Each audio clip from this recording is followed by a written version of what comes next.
Assalamualaikum warahmatullahi wabarakatuh. Hari ini saya nak buat video ulasan perlawanan di antara Terengganu menentang Seri Pahang dalam saingan TM Piala Malaysia First League, yang mana Terengganu menang 5-1 hasil jaringan hat-trick dari Kepa Sherman, 1 dari Faisal Halim dan 1 dari Nik Sharif Hasifi, manakala gol pasukan Seri Pahang dijaringkan oleh Steven Rodriguez.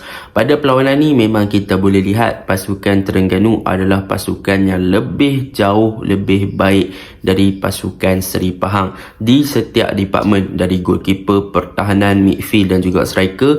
Pasukan Terengganu mempunyai player-player yang sangat bagus, mempunyai chemistry yang lebih bagus dan mempunyai individual skill yang lebih bagus berbanding pasukan Seri Pahang. Bahkan kalau kita lihat kepada corak permainan pasukan Terengganu, mereka bermain dengan sangat cepat dan boleh dikatakan high pace lah untuk game semalam. Mereka cepat untuk release ball, mereka cepat untuk open game, mereka cepat untuk buat decision making, mereka cepat untuk switch play, dan yang paling penting off ball movement, pergerakan tanpa bola pasukan Terengganu memang sangat-sangat lancar pada perlawanan semalam. Bahkan kalau kita tengok movement ataupun pergerakan mereka ketika menyerang, mereka saling melengkapi antara satu sama lain, dan link up serta combination play yang ditunjukkan oleh pasukan Terengganu memang sangat-sangat bagus berbanding pasukan Seri Pahang pada perlawanan semalam. Baiklah, tanpa membuang masa, mari kita masuk ke dalam ulasan perlawanan.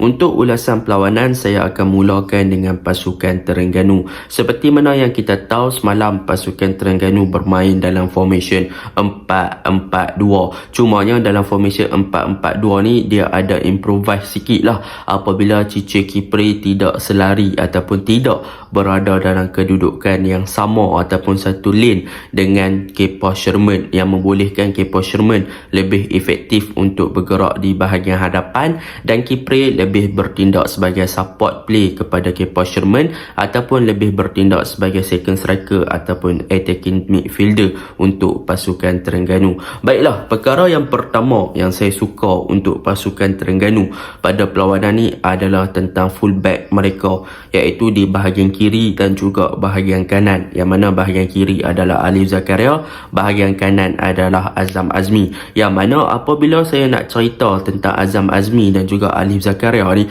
kedua-dua player ni mempunyai ability dan juga keupayaan mereka sendiri dalam bertahan dan juga dalam menyerang. Kiranya mereka berdua ni mempunyai playstyle yang berbeza. Cumanya untuk game ni, apa yang boleh saya katakan, untuk Alif Zakaria pada perlawanan ni, beliau tidaklah terlalu bermain dengan ofensif ataupun untuk memberi support kepada bahagian kiri pasukan Terengganu sangat. Sebab apa? Sebab kita tahu di belah bahagian kiri pasukan Terengganu mereka ada Hidalgo yang bermain di kawasan tersebut. Jadi apa yang dilakukan oleh Nafuzi Zain adalah beliau mengarahkan untuk Alif Zakaria tidak naik terlalu tinggi ataupun tidak lebih daripada half space ataupun di garisan tengah sahaja. Sebab apa? Sebab untuk memudahkan bagi Alif Zakaria ni, dia cover balik dia punya position sekiranya di counter ataupun diserang oleh pasukan Seri Pahang. Jadi kita boleh tengoklah memang Alif Zakaria ni untuk perlawanan ni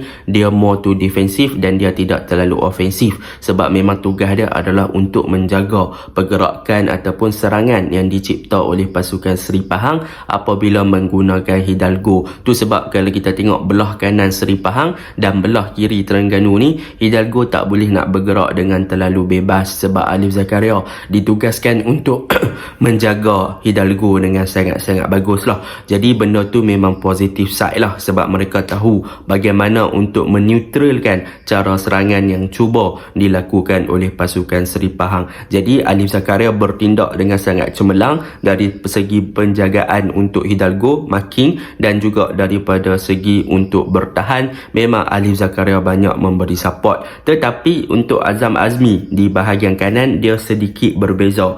Untuk perlawanan ni kalau kita lihat pasukan Terengganu banyak menggunakan serangan di bahagian kanan apabila Faisal Halim berubah position dengan Nik Sharif Hasifi diletakkan di bahagian kiri, dan waktu Azam Azmi bergandingan dengan Faisal Halim di bahagian kanan, apa yang kita boleh belajar belajar adalah dua perkara. Perkara yang pertama adalah tentang peranan yang diberikan oleh Coach Nafuzi kepada Azam Azmi, iaitu kita boleh tengok Azam Azmi akan bertindak mengikut situasi. Situasi yang pertama adalah Azam Azmi akan bertindak untuk menjadi inverted fullback, yang mana beliau akan masuk ke bahagian tengah membentuk double six bersama dengan Habib Harun. Sebab apa dia buat macam tu? Sebab dia nak memberi support kepada Habib Harun untuk memastikan yang midfield mereka tidak mudah dibocori sekiranya di counter ketika mereka menyerang. Jadi apabila Habib Harun dan juga Azam Azmi bertindak sebagai inverted fullback, perkara ini telah membolehkan untuk Manny Ott bergerak lebih ke hadapan dan lebih ofensif untuk membantu bahagian serangan. Dan kita boleh tengoklah dalam beberapa situasi apabila Azam Azmi menjadi inverted fullback, memang Manny Ott dia akan naik lebih ofensif dan dia akan lebih eager untuk memberi support ataupun bantuan kepada bahagian serangan. Jadi apabila pasukan Terengganu menyerang di bahagian kanan dan Azam Azmi bertindak sebagai inverted fullback, apa yang akan dilakukan oleh Azam Azmi? Iaitu kalau beliau berada di bahagian tengah, beliau akan memberi support kepada Habib Harun untuk bertahan sekiranya di counter. Tetapi sekiranya pasukan Terengganu terus dominan untuk menyerang pasukan lawan, apa yang akan dilakukan oleh Azam Azmi adalah beliau akan memberi supporting play kepada bahagian wide area, iaitu kepada Faisal Halim lah. Apa yang dilakukan oleh Azam Azmi ketika bola berada di Faisal Halim adalah beliau akan lebih gemar untuk melakukan underlap, iaitu beliau akan melakukan larian daripada bahagian tengah. Faisal Halim stay di wide area dan dia akan cuba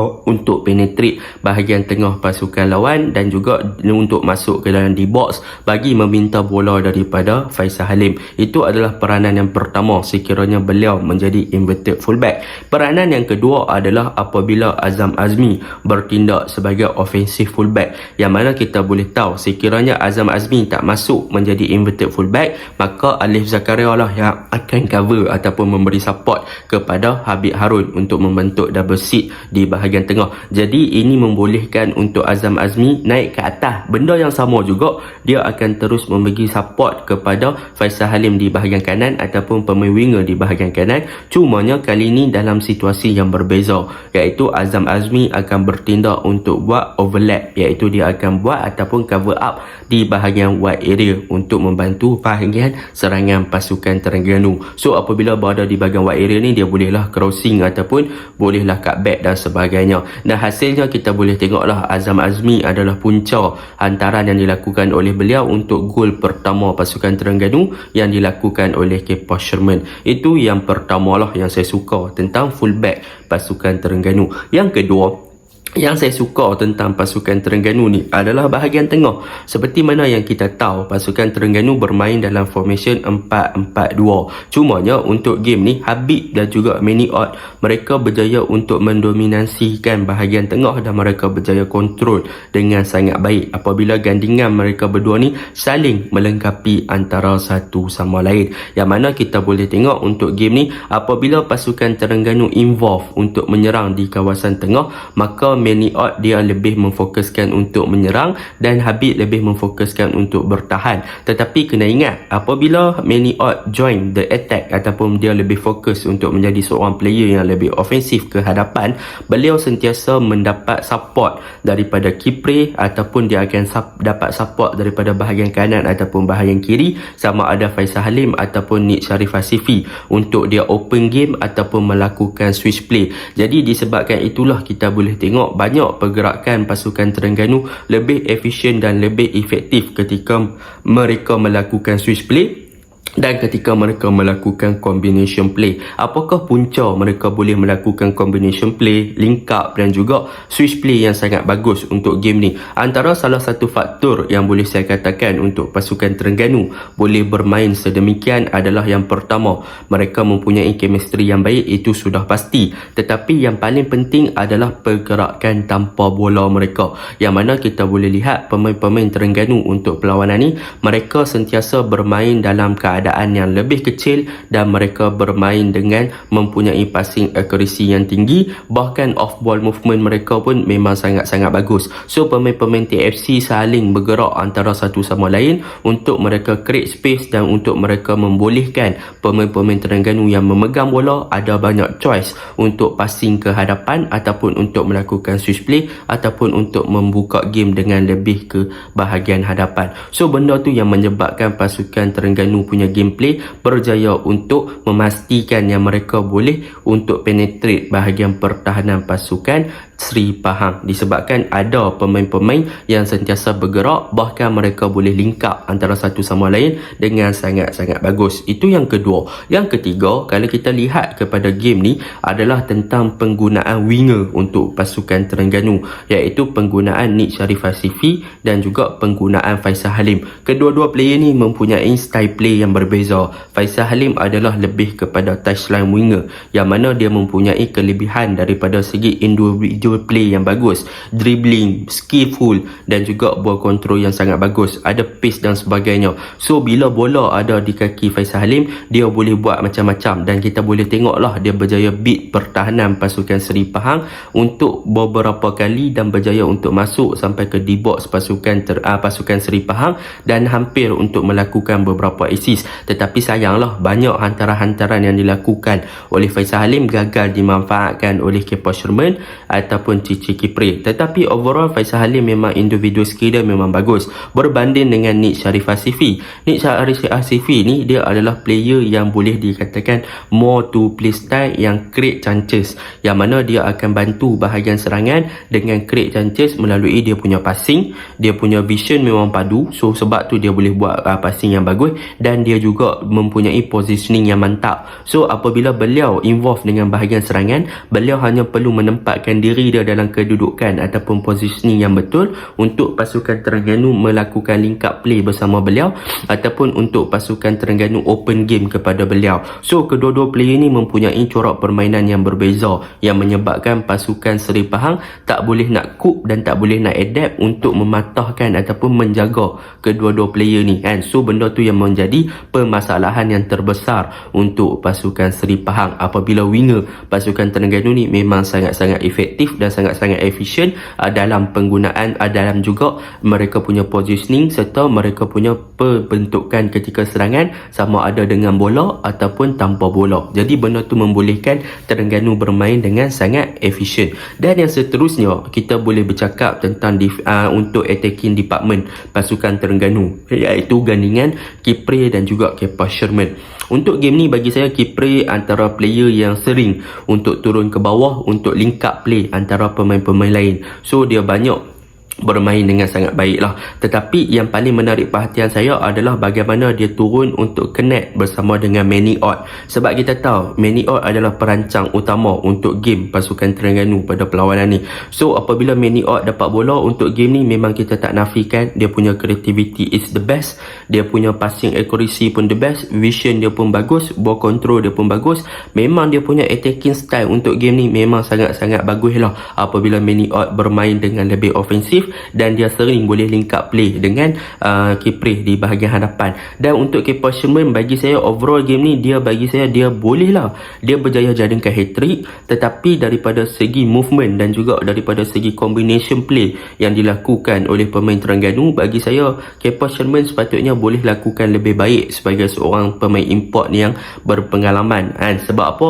Sebab banyak chances yang boleh dilakukan oleh Kepa Sherman untuk skor gagal dimanfaatkan dengan baik. Bahkan kadang-kadang Kepa Sherman juga punca kepada bahagian attacking pasukan Terengganu ni slow. So boleh dikatakan mungkin kalau Terengganu dapat better striker, contoh macam Steven Rodriguez tu, Terengganu akan jadi lebih efektif dan lebih berbahaya berbanding penggunaan Kepa Sherman.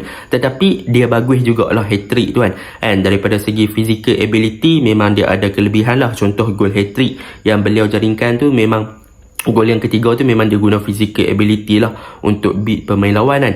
So bagi saya, tetapi overall masih lagi banyak perlu diperbaiki oleh Kepa Sherman, terutamanya daripada segi ball control, daripada segi link up play, daripada segi hold ball, and benda tu memang Kepa Sherman nampak sangat dia agak kurang pada perlawanan semalam. Jadi itu untuk pasukan Terengganu. Dan yang terakhir saya boleh puji Suhaimi Hussein lah.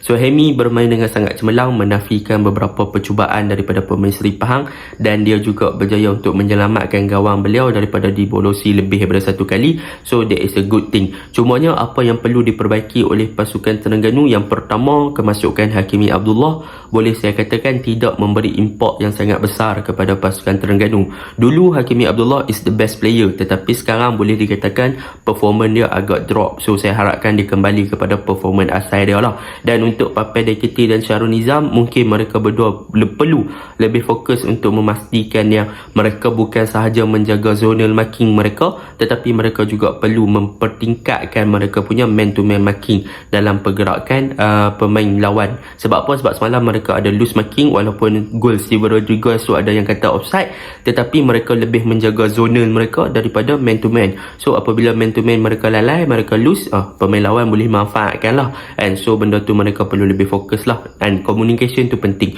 untuk pasukan Terengganu. Untuk pasukan Seri Pahang pula, apakah kelemahan terbesar mereka? Kelemahan terbesar mereka yang pertama dalam formation back 3 adalah tentang transisi, iaitu kita boleh tengok bagaimana pemain-pemain Terengganu exploit mereka punya bahagian wide area adalah disebabkan tak ada player yang mampu untuk cover up di bahagian wide area untuk memberhentikan pemain-pemain winger pasukan Terengganu. Sepatutnya transisi mereka adalah pembentukan back 5 ketika bertahan, ataupun sekurang-kurangnya back 4 untuk cover up bahagian wide area. Tetapi apabila penggunaan back 3 yang diguna pakai oleh pasukan Seri Pahang ni, mereka tak ada pemain yang cover up bahagian wide area, yang menyebabkan bahagian wide area mereka tu terdedah dan senang untuk dieksploit oleh pemain-pemain lawan. Jadi senanglah untuk pasukan Terengganu melakukan hantaran-hantaran yang terbuka ke bahagian wide area untuk buka game dan melakukan switch play. Itu yang pertama. Yang kedua, daripada segi bertahan, banyak pemain-pemain Seri Pahang melakukan defending error, terutamanya Zayev yang kalah daripada segi fizikal kepada penyerang pasukan Terengganu Kepa Sherman, dan boleh dikatakan back 3 pasukan Seri Pahang telah kalah daripada segi man to man marking. Sebab apa? Sebab macam saya cakap, sama dengan defend Terengganu, pasukan Seri Pahang lebih kepada memfokuskan kepada zonal marking berbanding man to man marking. So apabila mereka tak mark seorang player tu dengan one on one, so benda tu membolehkan player tu ada space yang banyak untuk mereka manfaatkan dan utilisekan ruang tersebut untuk penetrate mereka punya pertahanan. So that is the point lah. Boleh nampak lah barisan pertahanan pasukan Seri Pahang memang sangat-sangat goyah. Dan yang paling penting untuk bahagian tengah juga, kadang-kadang defensive midfielder pun tak cover up bahagian wide area, menyebabkan bahagian tengah pasukan Terengganu terus didominasi dan juga dikuasai oleh pasukan Terengganu berbanding pasukan Seri Pahang untuk memberi pressure. Jadi benda tu sedikit sebanyak mengganggu rentak corak serangan pasukan Seri Pahang. Sebab apa saya kata begitu? Sebab bahagian tengah pasukan Seri Pahang semalam mereka lebih memfokuskan untuk membantu bahagian serangan. Kita boleh tengok Kevin Ingriso bila dia membantu bahagian serangan memang efisien. Azam Aziz membantu bahagian serangan memang efisien. Tetapi mereka lupa apabila mereka diserang tak ada player yang boleh buat kerja defensif. Benda tu agak merugikan kepada pasukan. Sebab siapa boleh kuasai midfield, siapa boleh kuasai winger, maka pasukan itulah yang boleh menang. Terutamanya bahagian pertahanan kanan dan kiri tu exploit, memang habislah pasukan kita kan. So benda tu yang perlu diperbaiki oleh pasukan Seri Pahang. Benda yang boleh saya puji untuk pasukan Seri Pahang, mereka punya gameplay, hasil switch play semua pun lawa. Mereka punya Steven Rodriguez sentiasa drop untuk create space dan juga create game kepada bahagian hadapan. Hidalgo berfungsi dengan sangat baik. Azam pun boleh saya kata not bad. Ingriso holding midfielder yang bagus. Tetapi overall game mereka punya defense shape memang lemah lah. And so benda tu yang menyebabkan mereka kalah. Attacking shape mereka okey, cumanya mereka tak cukup creativity dan tak cukup power force untuk skor melepasi Suhaimi Hussein, menyebabkan mereka tak boleh nak skor lebih daripada 1. Itu je ulasan saya. Assalamualaikum warahmatullahi wabarakatuh. Yang boleh saya simpulkan adalah Terengganu memang sangat bagus. Mereka punya cara attract pemain Seri Pahang untuk naik ke atas, bermain dalam small space dan bermain dengan intensity yang laju. Memang mereka boleh dikatakan ada identical sendiri dan itulah Nafuzi Bond. Okey, Assalamualaikum.